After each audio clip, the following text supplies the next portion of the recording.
Trump fiton betejën e parë ligjore ndaj New York Times. Gjykata e lejon të rihap padinë për $15 miliardë.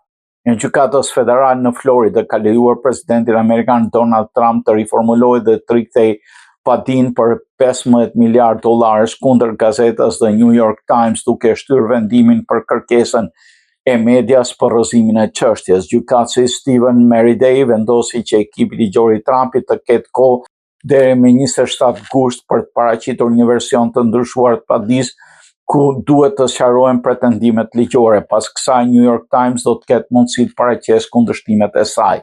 Trump e ka paditur gazetën, disa gazetarë të saj dhe botuesin e një libri, duke i akuzuar për shpifje dhe dëmtim të reputacionit të tij përmes artikujve dhe publikimeve që lidhen me bizneset, pasurinë dhe karrierën e tij politike. Presidenti amerikan e cilësoi vendimin si një sukses ligjor dhe reagoi në platformën e tij Truth Social, ndërsa New York Times ka argumentuar se padia duhet të rrëzohet dhe se pretendimet e Trumpit nuk përmbushin standardet ligjore për një çështje shpifjeve.